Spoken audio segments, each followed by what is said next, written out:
What's going on, y'all? Welcome back to Mind Thread. Today is the PS5 saga. This is an insane story, and here we go. My mom and dad met and briefly dated while they were both studying at university. My mom gave birth to me after they had broken up and had to sue my dad for child support. I was raised by my mom and had virtually nothing to do with my dad throughout my childhood. My mom was an international student and her family cut ties with her due to the circumstances of my birth. Tragically, 2 years ago, I lost my mom to cancer and thus I was placed under the care of my dad. My dad has remarried and has 2 sons, 5 and 7, with his wife. It wasn't a bad arrangement at first, but we were all essentially strangers. I was given a bedroom to myself and we shared some meals, but other than that, I kept to myself. About 10 months ago, I was lucky enough to score a casual job at an aged care facility as IT support. It was stupid easy money as it involves installing and maintaining a dozen or so common PCs used by the residents, plus running basic computing workshops. I ended up accruing a whole lot of disposable income in a short time. Stupidly, instead of just keeping quiet about it, I decked out my room with a new TV, headphones, and a PS5. Obviously, the setup was of great interest to my 2 stepbrothers. Of course it would be. Initially, my rule was that they could play the PS5 anytime I wasn't using it, but I would get first dibs if I wanted to play or use my TV. That is already super respectful of you. Wow. I'm actually really impressed with that that your step siblings and you're already letting them use it. I was also super accommodating by buying an extra controller, which I didn't need, and several kid-friendly games that they wanted to play. OP, what is happening? Okay, that's awesome. I eventually had to change the rule to only play when I was there because the 5-year-old destroyed one of my controllers through spilling juice on it. This is where the drama started. Yeah, okay. They whined at my parents, who then ordered me to place the PS5 in the living room.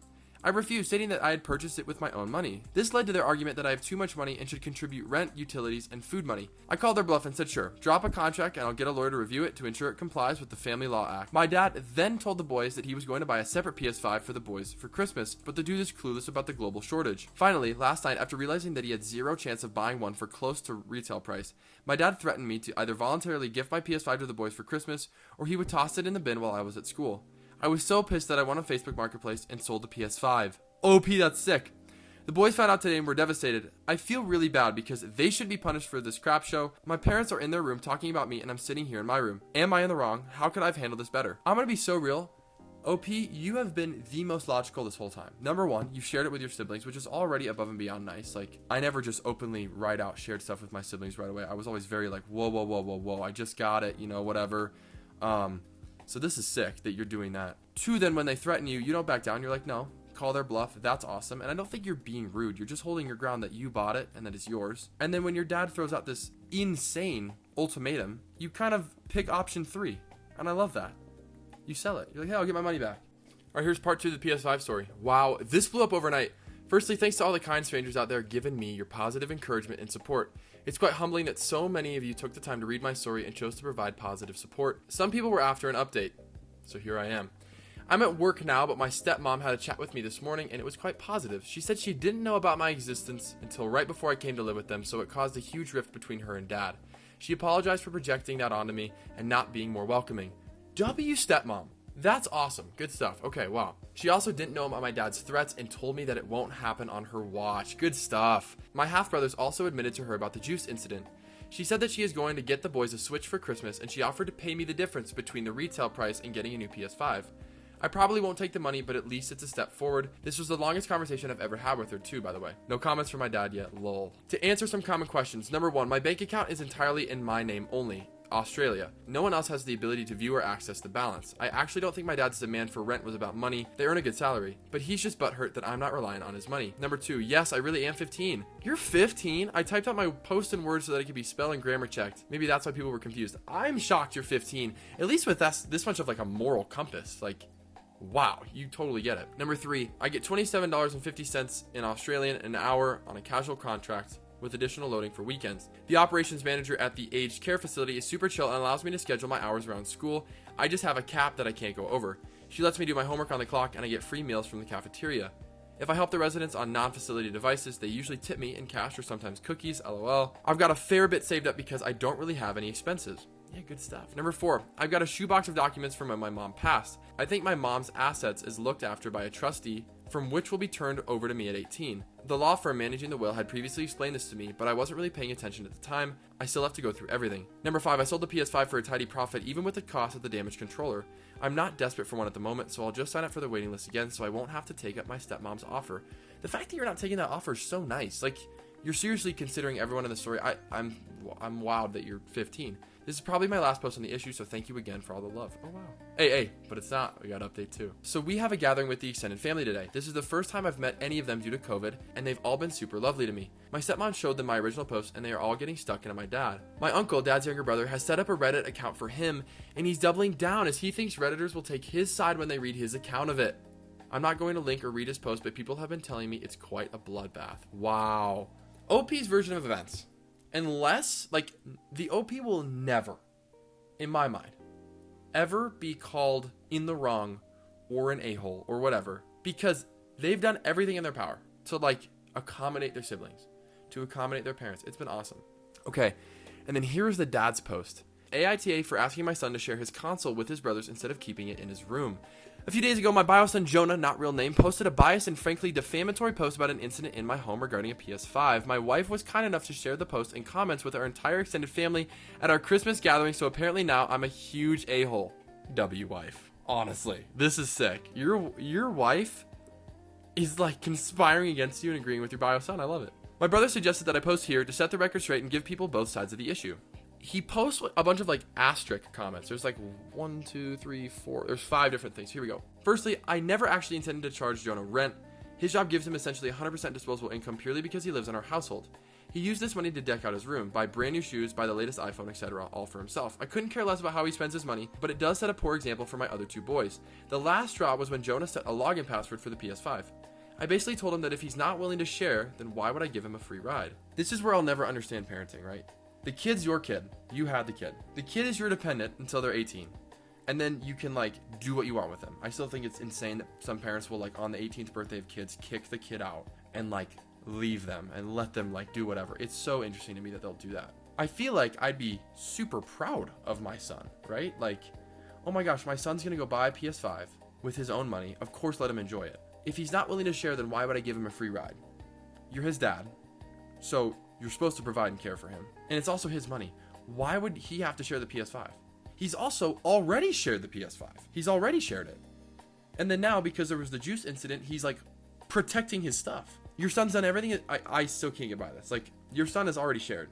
So the dad here does not include at all that the son already shared. My son should be grateful. While we share DNA, I only dated his mom, May, not her actual name, for all of 5 months back in university. I was very clear with May that I didn't want kids, but apparently consent doesn't go both ways. May put me through legal hell and ended up costing me tens of thousands of dollars over the years in child support, setting my own goals back. Point number 3, instead of letting Jonah end up in a group home, I stepped up and took him in while May got sick. Instead of gratitude, I constantly have to deal with disrespect and attitude. Really? I'm gonna be honest. No, you don't, bro. The whole post from OP is the nicest thing like I've ever read. What are we doing? Okay, here's point number 4. Because of Jonah, my wife thinks I breached her trust, all for something that happened well before I met her. Yeah. Let's go back to OP real quick. Look at this. Look at this. She didn't know about my existence until right before I came to live with them. That's insane. Of course the wife is mad at that. And that's not Jonah's fault.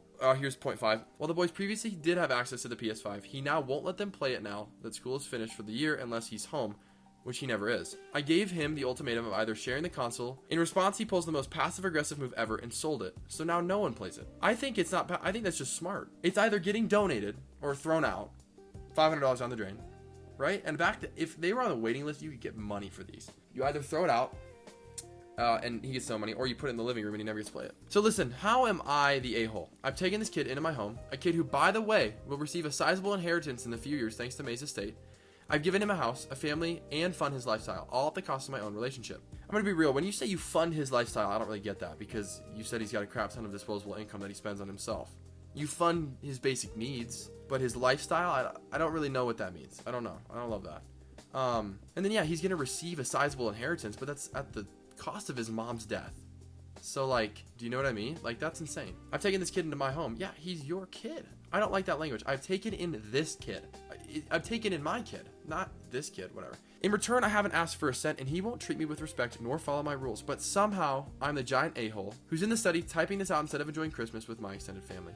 Instead of attacking me, I'm hoping people will now give their fair opinion of the situation based on seeing both sides of the story. He also provided a heated update in the comments.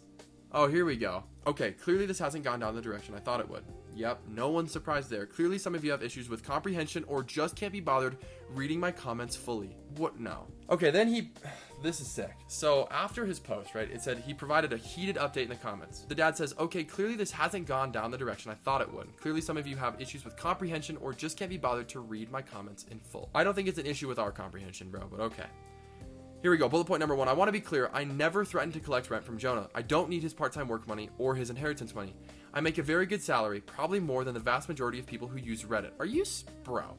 Now he's going to go ahead and be salty because everyone's like, hey, you're in the wrong, dude. This is like, well. I simply tried to explain to him that he has all this disposable income because he doesn't have to worry about basic needs. Isn't that what being a parent is? I don't really get it. Yeah, your kid's going to have disposable income for like 3 years because they work until they're 18.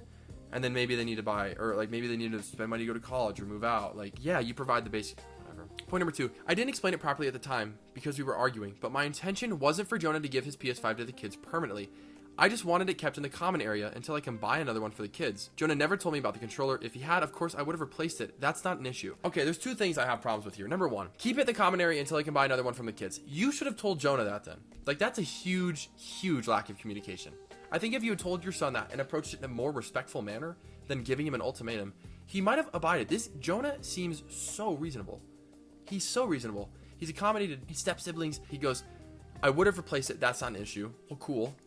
I mean, I also think, like, let's look at this, right? The dad reacted this way to Jonah doing the right thing. So what if Jonah had went to his dad and said, hey, dad, my brothers broke the controller? Would you have responded in a kind way and actually replaced it? We don't know because the incidents didn't happen. I don't believe the dad would have responded. I would have thought it would have been like, well, it's not my problem. Okay, here we go. Point number 3 here.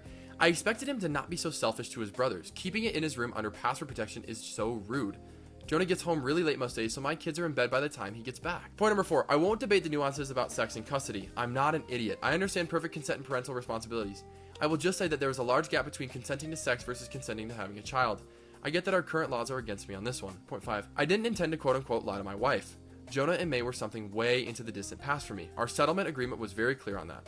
I had absolutely zero communication with May or Jonah for at least the 10 years prior to finding out about her illness. My child support was at a fixed rate, so I had actually paid her out a lump sum that was supposed to take care of him until he was 18. It wasn't like he was getting taken out of pay every week. Point number 6, as far as I knew, I was never supposed to hear from Jonah or May ever again. Why would I tell my wife about something like that?